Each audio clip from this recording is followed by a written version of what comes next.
JTC 100, Media in Society. We're talking about media and government and politics. This is part 3. And last time we were wrapping up and talking about some concerns that people had about what's happening in media and happening in politics, and both of them together. And another thing that we didn't get to was what people are concerned about, really a rise of electronic populism. And we're going to talk about the 2016 elections in the next segment, and that really comes to the fore in that election. But first, let me just kind of give you a little background on populism. Populism is a political strategy based on a calculated appeal to the interests or prejudices of ordinary people. Therefore, electronic populism is using electronic media forms, radio, television, the internet, as part of a strategy to mobilize these voters. Typically, it's used to mobilize a certain demographic of voters who typically are on the margins. They feel angry, they feel alienated. Does that make you think of anybody? Probably in this last election, they played a huge role. Bringing them from the margins into the mainstream, as we saw with the Tea Party movement and the Occupy Wall Street movement, that's really the goal of these populist campaigners. Electronic populism in politics is also used as a campaign strategy to market a candidate or a policy issue or to attack an opponent. Many critics argue that most electronic populism does not reflect reasoned debate, but instead is designed to really to inflame the fears and the anger of voters. Critics argue that the result has been really a decrease in political civility and really a short-circuiting of democracy, where we are now increasingly politically polarized, which we're really seeing today. That makes coming to an agreement, implementing new laws and policies much more difficult. Electronic populism is driven by political strategists and media personalities, oftentimes on radio and television, who do portray themselves as fair political commentators operating as our watchdogs, holding those in power accountable, seeking the truth and disseminating it. At least that's what they'll tell you. Critics, though, argue that these celebrity pseudo-journalists are simply high-paid actors who only care about promoting themselves and in the process align themselves with extreme political ideology in a manner that continues a fractured society and creates a sort of political civil war where we stand divided as a nation to a point where our system of governance has been left virtually paralyzed. So the cover that we're looking at here on the left, upper left, is from Time magazine in January of 1995. It's of Rush Limbaugh. He already had 20 million regular radio listeners at that time. The cover on the right is from 2010.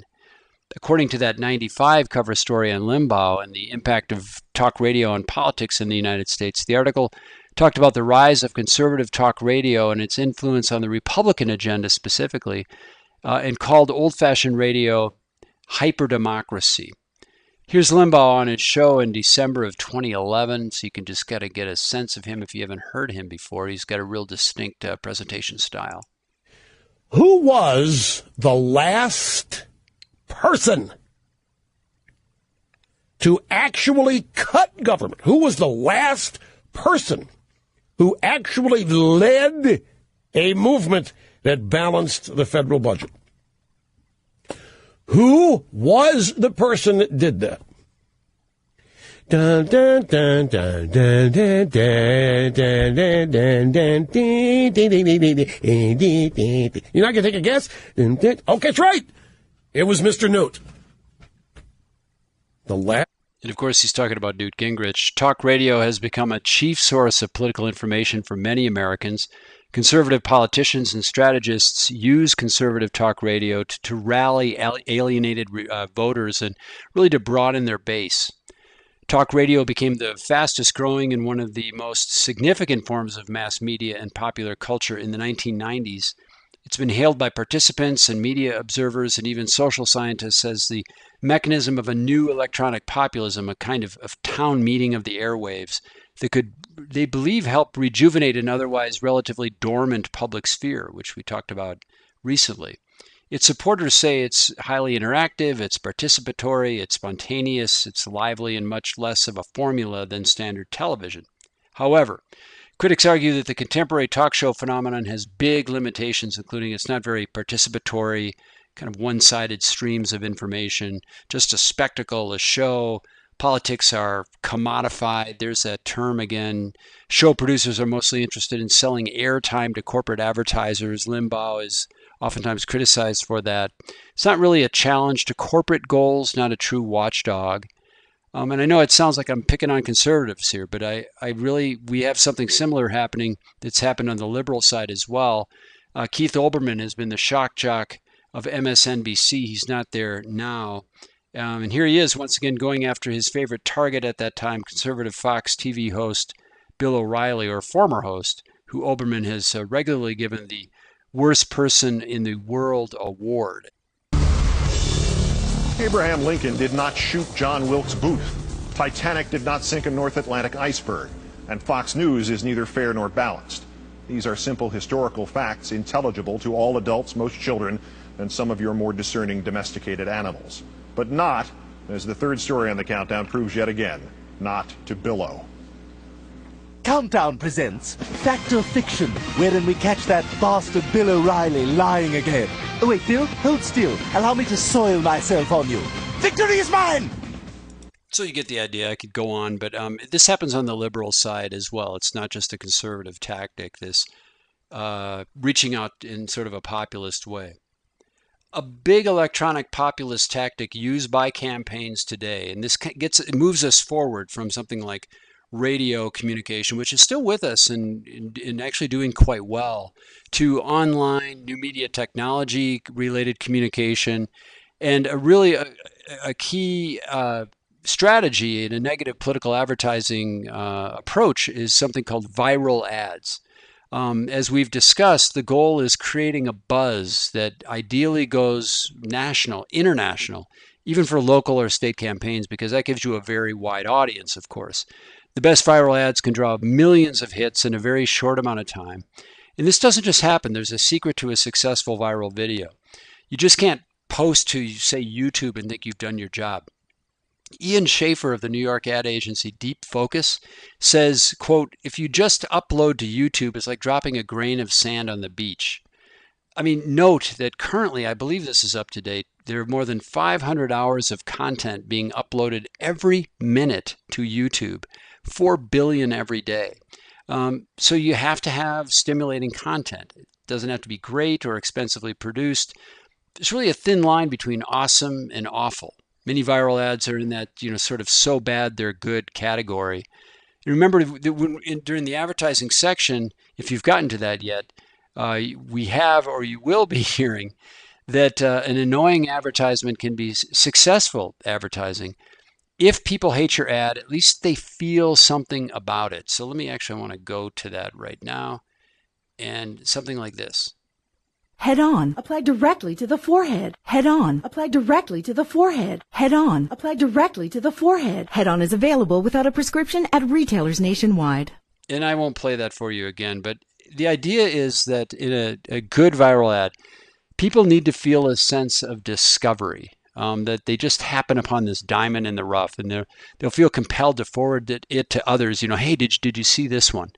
They need to build a fan base. Huge audiences don't materialize overnight.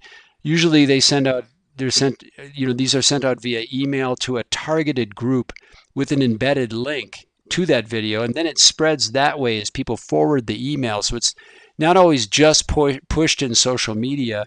Email can have more of a personal connection and a personal feel from one friend to another, one relative to another. You have to make sure the video is easily found by engaging in search engine optimization. So it's not that needle that's lost in the haystack.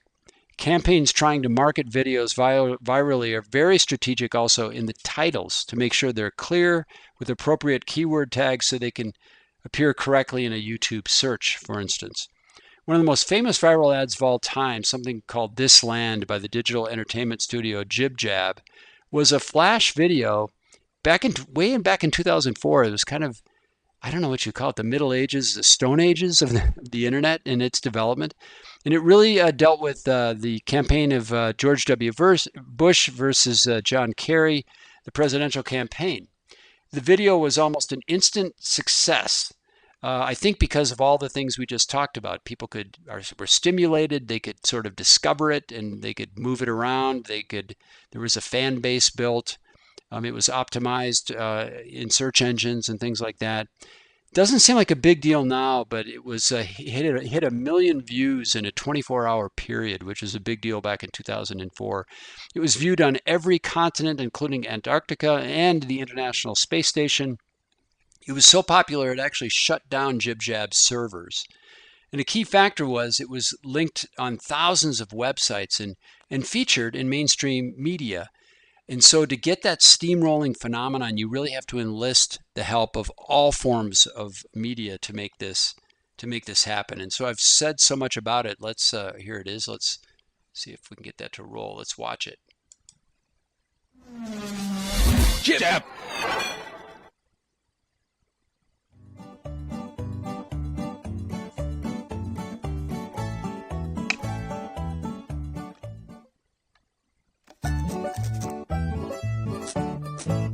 This land is your land, this land is my land. I'm a Texas tiger, you're a liberal wiener. I'm a great crusader, you're a Herman Munster. This land will surely vote for me. This land is your land, this land is my land. I'm an intellectual, you're a stupid dumbass. I'm a Purple Heart winner, and yes, it's true, I won it thrice. This land will surely vote for me. You have more waffles than a house of pancakes. You offer flip-flops, I offer tax breaks. You're a UN pussy, and yes, it's true that I kick ass. Ah! This land will surely vote for me. You can't say nuclear, that really scares me. Sometimes a brain can come in quite handy, but it's not gonna help you, because I won 3 Purple Hearts. This land will surely vote for me. You're a liberal sissy. You're a right-wing nut job. You're a pinko commie. You're dumb as a doorknob. Hey, you got that Botox. But I still won 3 Purple Hearts. This land will surely vote for me. This land was my land, but now it's our land. From California to the New York Island. What'd I do? From the liberal wieners to the right-wing nut jobs. This land belongs. This land belongs. This land belongs to you and me. Yeah. Oh, and Dick Cheney, too.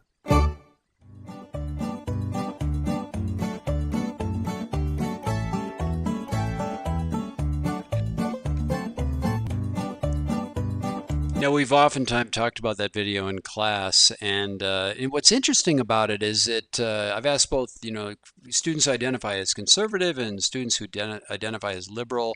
They equally like this video. They bring up the point that it seems to equally skewer both sides, both Kerry and Bush. And they actually found that refreshing. They kind of like that. I guess some people could worry that maybe that's just, the general sort of watering down and the diminishment of the image of political leaders within our culture. I don't know. That's up for you to decide. I'm going to end this section right here, and we will start it up coming up.